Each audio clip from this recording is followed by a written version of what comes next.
Hello friends, welcome to educator dot Avinash. आज हमारी video का टॉपिक है इकोनॉमिक्स की क्लास 9 की एनसीईआरटी का चैप्टर फर्स्ट, जो कि है the story of village Palampur. ये वीडियो कंटिन्यूशन है हमारी अर्लियर वीडियो का, जिसमें कि हमने इस चैप्टर के कुछ इंपॉर्टेंट टॉपिक्स डिस्कस कर लिए थे और जो टॉपिक्स रह गए हैं वो हम अपनी इस वीडियो में कंटिन्यू करेंगे। अगर आपने वो वीडियो नहीं देखी है तो आई रिकमेंड कि आप पहले वो वीडियो देखें, उसके बाद इस वीडियो को कंटिन्यू कीजिए। और उस वीडियो का लिंक आपकी स्क्रीन के ऊपर आई बटन में आ रहा होगा, आप वहाँ से वो वीडियो देख सकते हैं। मगर हम अपनी आज की वीडियो इस नोट के साथ स्टार्ट करते हैं। But firstly let me introduce myself to you. My name is Avinash and I have a YouTube channel named educator dot Avinash, जिसके ऊपर मैं वीडियोज़ अपलोड करती हूँ जो कि लोगों की जो एस्पायर कर रहे हैं to be an IAS officer और UPSC और एनी अदर गवर्नमेंट एग्जामिनेशन, उनकी जो जर्नी है उसमें हेल्पफुल होती है। मैं इसमें वो वीडियोस अपलोड करने की कोशिश करती हूँ जो मैक्सिममली जो है वो क्वालिटी में हो और लोगों को मदद कर सके। तो इस नोट के साथ हम देखते हैं हमने कल क्या क्या देखा। हमने ये देखा था पालमपुर विलेज क्या है, फैक्टर ऑफ प्रोडक्शन के बारे में डिस्कशन हुआ। फिर हम फार्मिंग की बात कर रहे थे कि पालमपुर में जो फार्मिंग है उसके क्या क्या फीचर्स हैं, जिसमें हमने लैंड इज फिक्स देख लिया था, growing more than one crop from same land ये देख लिया था, इरिगेशन फैसिलिटी की बात कर ली थी और वे फॉरवर्ड की बात करी थी, जिसमें मल्टीपल क्रॉपिंग या ग्रीन रेवोल्यूशन की हमने बात की थी। फिर हमने जो लास्ट टॉपिक उस वीडियो में डिस्कस किया था वो था सस्टेनेबिलिटी का, कि क्या जो ये लैंड है वो सस्टेन करेगा। और आज की हमारी वीडियो हम स्टार्ट करते हैं विद द फोर्थ कैटेगरी और the fourth characteristic of farming in Palampur, जो कि है लैंड डिस्ट्रीब्यूशन सिस्टम। कि जो पालमपुर है वहाँ पे जो डिस्ट्रीब्यूशन है लैंड का वो कैसे है। मैं हमेशा एक बात बोलती हूँ कि जो फार्मिंग है आप उसको जर्नलाइज्ड वे में नहीं देख सकते। जो फार्मर्स हैं वो डिफरेंट टाइप के हैं, बहुत अलग अलग हैं। इंडिया के केस में ऐसा बोला जाता है कि कैपिटलिस्ट फार्मर्स भी एग्जिस्ट करते हैं। कैपिटलिस्ट फार्मर्स क्यों? जैसे कि टाटा अंबानी ये लोग करते हैं कि टाटा का नमक भी आएगा, टाटा की कंसल्टेंसी फर्म भी है और भी डिफरेंट जो है फील्ड्स उनमें इन्होंने अपनी इन्वेस्टमेंट की हुई है। वैसे ही जो कुछ पर्टिकुलर ग्रुप ऑफ फार्मर्स हैं वो इतने एफ्लुएंट हैं कि उन्होंने बहुत डिफरेंट जो आप बोल रहे हैं ना कि कैटेगरीज में अपने जो मनी है उसे डाला हुआ है, जिससे कि वो कभी भी फेल ना हो। जैसे आप देख सकते हैं कि एक पर्टिकुलर ग्रुप ऑफ पीपल जो फार्मर है वो क्या करेंगे, वो फार्मिंग भी करेंगे, वो एक्सपोर्ट भी करेंगे, वो आपको मनी लेंडर की फॉर्म में भी मिल जाएंगे। मगर दूसरी तरफ ऐसे फार्मर्स भी हैं जो कि इस लायक भी नहीं है कि वो डेप्थ अपना क्लियर कर सके, डेप्थ ट्रैप से बाहर आ सके। तो different type of farmers exist करते हैं इंडिया के केस में। इसी वजह से मैं बोल रही हूँ कि फार्मिंग को जर्नलाइज्ड वे में नहीं देखा जा सकता। और यही कारण है जो मैं बोल रही हूँ कि different form of farmers exist करते हैं, कि लैंड डिस्ट्रीब्यूशन ऑफ पालमपुर यहाँ पे डिस्कस किया गया है। इसमें क्या बोला जाता है कि एग्रीकल्चर इकोनॉमी में लैंड बहुत इंपॉर्टेंट रहता है। बिल्कुल रहता है, अगर लैंड ही नहीं होगा तो आप फार्मिंग किसके ऊपर करेंगे। मगर लैंड फिक्स्ड है और इसी कारण different type of farmers exist करते हैं, जैसे कि मार्जिनल फार्मर्स, लैंडलेस फार्मर्स और जैसे मैंने बोला कैपिटलिस्ट फार्मर्स। अब लैंड डिस्ट्रीब्यूशन के थ्रू आप देखिए कि लैंडलेस फार्मर्स क्या होते हैं। वहाँ पे जो पालमपुर है वहाँ पे 150 फैमिलीज जो हैं वो लैंडलेस है। डैट मीन्स उनका अपने ज़मीन नहीं है जिसके ऊपर वो खेती कर सके। वो लोगों की ज़मीन में जाके फार्मिंग करते हैं, फार्मिंग एक्टिविटीज़ करते हैं और उससे वो गेन करते हैं इनकम, जिससे उनका लाइवलीहुड चलता है। आपको मैं शायद डिस्कस किया है या नहीं किया है, जो लेबर रहती है उसमें क्या रहता है कि ऐसा नहीं है कि उनको हमेशा, जो फार्मिंग लेबर है ऐसा नहीं है उन्हें हमेशा कैश में ही पेमेंट दे। ऐसा भी होता है कि उन्हें ऐसा बोल दिया कि हाँ आप यहाँ पे काम करें, हम आपको हर रोज़ खाना देंगे, या ऐसा बोल दिया कि आप ऐसा करें कि आप यहाँ पे काम करें, हम जो भी फसल होगी उसका इतना जो पोर्शन है वो आपको दे देंगे। तो ये लैंडलेस फार्मर्स हैं जिनकी अपनी ज़मीन नहीं है। और कुछ फैमिलीज़ हैं जिनके पास लैंड तो है पर लेस देन 2 हेक्टेयर्स है, जो कि कम रहेगा बहुत ज़्यादा। तो ये मार्जिनल फार्मर्स हो गए। अपनी ज़मीन है मगर उसके बावजूद, मेहनत करने के बावजूद वो क्या करेंगे कि उनका इतना प्रोडक्शन होगा कि वो सिर्फ अपनी जो रिक्वायरमेंट्स वो फुलफिल कर सकते हैं, पर मार्केट में जाके सेल आउट नहीं कर सकते ज़्यादा। तो ये वो फार्मर्स हैं। 60 फैमिलीज जो हैं उनके पास लैंड जो है वो मोर देन 2 हेक्टेयर्स है। दैट मीन्स उनकी कंडीशन बेटर है बाकियों से। जो ये अभी तक हमने 2 फॉर्म ऑफ फार्मर्स डिस्कस किए, लैंडलेस और मार्जिनल फार्मर्स। अब इन 60 फैमिलीज में से कुछ फैमिलीज ऐसी भी हैं जिनके पास जो लैंड है वो 10 हेक्टेयर से ज़्यादा है। अब ये जो फैमिलीज होगी ये एफ्लुएंट फैमिलीज होंगी, मतलब एफ्लुएंट फार्मर्स होंगे। इनमें से कुछ कैपिटलिस्ट फार्मर्स होंगे और ये जो फार्मर्स होते हैं इनके पास बहुत ज़्यादा पैसा होता है। और ये एक स्पेशल फीचर देखिए कि आपको पता होगा कि जो फार्मिंग प्रोडक्शन है उसके ऊपर टैक्स नहीं लगता। तो ये जो बड़े बड़े फार्मर्स हैं ये क्या करते हैं, जो नॉर्मल फार्मर है, मार्जिनल फार्मर है, उसे तो अपने खाने की भी दिक्कत होती है, तो इस वजह से वो सिर्फ नॉर्मल जो फसल है वो उगाने की कोशिश करता है। पर ये जो कैपिटलिस्ट फार्मर्स होते हैं ये क्या करेंगे, अपने लैंड के ऊपर फ्लावर्स वगैरह ग्रो करेंगे और उन्हें एक्सपोर्ट करके बहुत अच्छी इनकम जनरेट करते हैं।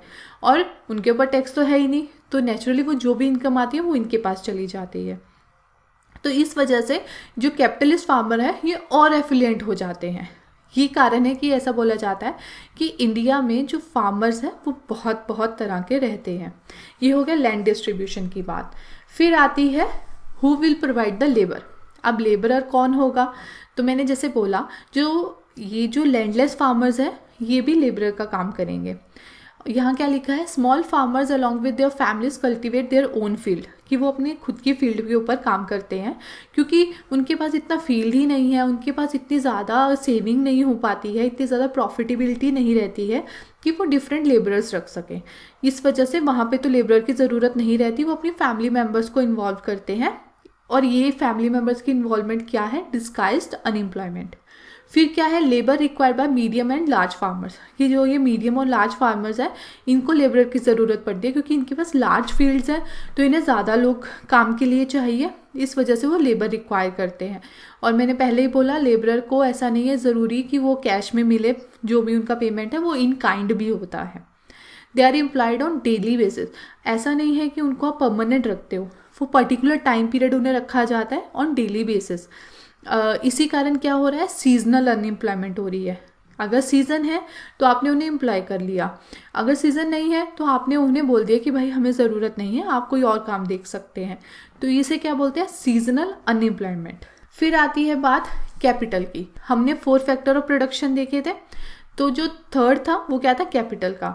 अब कैपिटल की ज़रूरत पड़ेगी फार्मिंग में, तो वो मॉडर्न फार्मिंग मेथड्स हैं वो यूज़ होते हैं अब फार्मिंग के केस में। जैसे आपको पता है ट्रैक्टर्स वगैरह की यूजेज जो होती है, तो वो सारी चीज़ें हैं। Most small farmers have to borrow money to arrange for capital. जैसे हर किसी के पास अपना ट्रैक्टर नहीं हो सकता, हर किसी के पास और जो भी मशीनरी चाहिए वो नहीं हो सकती, तो उन्हें इसलिए कैपिटल की ज़रूरत पड़ती है, मनी की ज़रूरत पड़ती है। और वो मनी कहाँ से ले, हर जगह पे बैंकिंग जो है, बैंकिंग सिस्टम वो फॉर्मलाइज नहीं रहता इंडिया में। वो जो हमारे फार्मर्स हैं वो किसके ऊपर ज़्यादा डिपेंडेंट रहते हैं, ये जो मनी लैंडर्स वगैरह हैं इनके ऊपर। इसी वजह से जो ये मनी लैंडर्स हैं इन्हें बहुत ज़्यादा एक्सप्लॉइट करते हैं और इवन 1% और इवन 2% भी इनसे चार्ज करते हैं पर मंथ जो इंटरेस्ट रेट होता है, कई तो इवन 5% भी करते हैं। और फिर होता क्या है, ये जो फार्मर्स हैं वो धीरे धीरे डेब्ट ट्रैप में ही फंसते चले जाते हैं। पर ये सब जानने के बावजूद भी वो मनी लैंडर्स के पास क्यों जाते हैं, जस्ट बिकॉज ये जो मनी लैंडर्स हैं बिना कोलेटरल के उन्हें जो लोन है वो दे देता है। और फिर दूसरी चीज़ क्या है, मनी लेंडर से पैसा लेना आसान है, बैंक के लिए पूरा प्रोसीजर चलता है, बैंक के लिए पूरे जो डॉक्यूमेंटेशन है वो प्रोवाइड करनी पड़ती है। जबकि जो फार्मर कम्युनिटी है इसमें हर कोई इतना ज़्यादा एजुकेटेड नहीं होता, इवन जो एजुकेटेड लोग भी हैं उन्हें भी एक बार को बहुत कम्बरसम लगता है ये सारा प्रोसेस, जिसमें कि लोन वगैरह अप्लाई करना होता है। ये कारण है कि जो फार्मर्स हैं इवन उन्हें पता है कि मनी लेंडर उन्हें एक्सप्लॉइट कर रहा है, पर फिर भी वो मनी लेंडर के पास जाना ही पसंद करते हैं और उनसे ही जो कैपिटल है वो अरेंज करते हैं। और मैंने पहले बोला ये जो मीडियम और लार्ज फार्मर्स हैं ये कभी कभी खुद ही जो मनी लेंडर है वो बन जाते हैं। फिर आता है 6th जो कैरेक्टरिस्टिक है, sale of surplus farm products. कि जितना भी प्रोडक्शन हुआ है उसमें से जो सरप्लस है वो सेल करना। देखिए जो स्मॉलर फार्मर्स हैं उनके पास तो इतना ज़्यादा सरप्लस होता ही नहीं है, क्योंकि आप जो भी प्रोडक्शन कर रहे हैं उसमें जो भी आपका यील्ड निकला है, आप ये सोचेंगे कि सबसे पहले मैं अपनी जो रिक्वायरमेंट्स है वो एटलीस्ट रखूं। जैसे मुझे इतना अनाज चाहिए तो मैं वो अनाज अपना सिक्योर करके रखूंगी, उसके बाद जो मेरे पास बचेगा वो मैं मार्केट में जाके सेल आउट करूंगी। मगर जो स्मॉल फार्मर्स हैं इनका यील्ड इतना तो है भी नहीं कि वो इतना सारा जाके मार्केट में सेल करेंगे। तो जो मेन सप्लायर रहेगा मार्केट का वो कौन रहेगा? मीडियम और लार्ज फार्मर्स। अब यहाँ पे एक एग्जांपल दिया गया है तेजपाल सिंह का, जो कि एक लार्ज फार्मर है। उसके पास सरप्लस हुआ था 350 क्वांटल्स का और उसने उसे सेल करके अच्छा खासा प्रॉफिट लिया, और जो कि उसने that is saves at bank account, जो कि उसने अपने बैंक अकाउंट में डाला and later use it to lend to small farmers. वही मैंने बोला ना, वो मनी लेंडर के तौर पे आ जाते हैं। और to make a capital buying like buying a tractor. मतलब वो क्या करते हैं, उनके पास इतने ज़्यादा रिसोर्सेज रहते हैं, इतने ज़्यादा वेल्थ रहती है कि वो उसको मल्टीपल सोर्सेज में या मल्टीपल मोड्स में यूज़ करते हैं। उन्हें अपनी मनी को इस तरह से रखते हैं कि वो डिफरेंट जो जितनी भी मीन्स ऑफ प्रोडक्शन में रहेगा, जैसे कि ट्रैक्टर्स वगैरह हो गए या कैपिटल प्रोवाइड करना, जो स्मॉल फार्मर्स हैं उन्हें उन सब को अपने अंदर रखना चाहते हैं। मीन्स ऑफ प्रोडक्शन को अपने अंदर रख के कैप्चर करके रखना चाहते हैं। तो ये चीज़ होती है मीडियम और लार्ज फार्मर्स की, और स्पेसिफिकली लार्ज फार्मर्स की। फिर आती है, अभी तक हमने ये सारी चीज़ें डिस्कस कर ली फार्मिंग एक्टिविटीज़ के ऊपर। अब बात आती है नॉन फार्म एक्टिविटीज़ की। हमने पहले कहा था पालमपुर में ऐसा नहीं है कि सिर्फ फार्मिंग ही है, अदर एक्टिविटीज़ भी रहती है नॉन फार्म एक्टिविटीज़। और वो क्या है, अब वो देखते हैं। Only 25% of people working in non farm activities. सिर्फ 25% जो लोग हैं वही नॉन फार्म एक्टिविटीज़ में है। और नॉन फार्म एक्टिविटीज़ में बहुत सारी चीज़ें आ जाती हैं, जैसे कि मैंने पहले बोला डेयरी वगैरह का। डेयरी में क्या रहेगा, आपको पता है गांव वगैरह में क्या रहता है कि वो अपनी जो कैटल्स वगैरह है वो रखते हैं। उससे क्या रहेगा कि वो जो भी उसका मिल्क वगैरह है जो उनको यूज़ करना है पहले वो यूज़ किया, और बाकी वो सेल आउट कर देते हैं और उससे भी इनकम जनरेट हो जाती है। फिर क्या है small scale manufacturing. Small scale manufacturing क्या होता है, जहाँ पे लेस देन 50 पीपल जो है वो मैन्युफैक्चरिंग में इन्वॉल्व होते हैं, और जो प्रोडक्शन का मेथड है वो बहुत सिंपल होता है और स्मॉल स्केल पे होता है। ऐसा नहीं वो लार्ज स्केल पे होगा। अगर लार्ज स्केल पे होगा वो स्मॉल स्केल इंडस्ट्री नहीं, वो लार्ज स्केल इंडस्ट्री बन जाती है। और यहाँ पे जो लेबर है वो बहुत कम जो है वो आप बोल सकते हैं हायर किए जाते हैं। जैसे शुगर केन क्रशिंग, हमने बोला था ना कि यहाँ पे ये जो विलेज है पालमपुर, यहाँ पे शुगर केन भी उगाया जाता है। तो वो शुगर केन क्रशिंग के द्वारा मतलब जो जैगरी वगैरह बनती है वो सारी चीज़ों का काम जो है वो स्मॉल स्केल मैन्युफैक्चरिंग में आ जाता है। और फिर शॉपकीपर्स, मैंने आपको पहले भी बोला, चाहे आप कहीं भी चले जाइए, आपको ग्रॉसरी शॉप्स वगैरह चाहिए तो वो शॉपकीपर्स वगैरह रहते हैं। आपने देखा जो मेन एक्टिविटीज़ थी वो क्या थी, फार्मिंग थी, और उसके कितने सारे इश्यूज थे वो हमने देखे।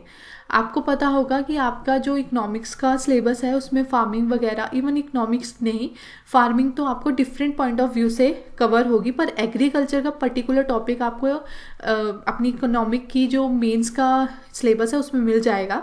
तो आपको ये सारी चीज़ें ज़रूर याद रखनी है, क्योंकि ऐसे ही धीरे धीरे एग्रीकल्चर का पूरा टॉपिक आपका तैयार हो जाएगा बाय टाइम।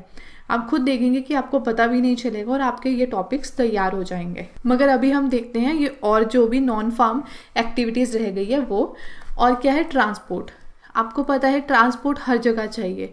आपको जो भी प्रोडक्शन हुई है उस सबको एक जगह से दूसरी जगह ट्रांसपोर्ट करना पड़ेगा। अब ट्रांसपोर्ट आप किसी भी मीडियम से कर सकते हैं। जितना आप स्लो मीडियम यूज़ करेंगे उतना आपको कम पैसा देना पड़ेगा। जैसे कि बुलक कार्ट वगैरह है तो इसके लिए आपको बहुत कम पैसा देना पड़ेगा। मगर अगर आप ट्रैक्टर या ट्रक वगैरह में अपना सामान भेजेंगे तो नेचुरली उसमें थोड़ा एक्सपेंस बढ़ जाएगा।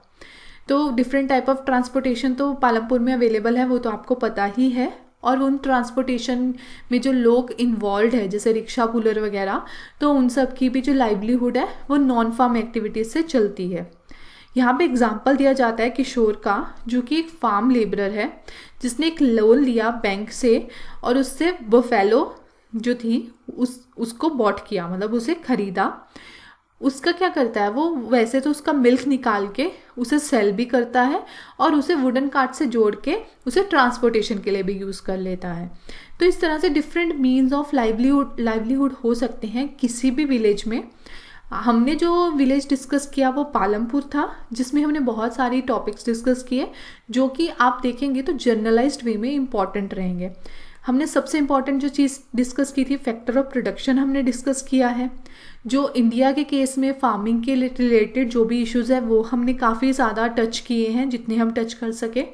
और फिर हमने नॉन फार्म एक्टिविटीज़ देखा कि ऐसा नहीं है कि सिर्फ फार्मिंग ही होती है विलेजेस में, और भी बहुत सारी चीज़ें हैं जो विलेजेस में एग्जिस्ट करती हैं। तो ये सारी चीज़ें हमने अपनी इस वीडियो में डिस्कस की हैं। इसके साथ हमारा ये चैप्टर एंड होता है। और थैंक्स फॉर लिसनिंग। अगर आपका कोई भी क्वेश्चन है तो आप उसे प्लीज़ कमेंट बॉक्स में ज़रूर लिखिएगा।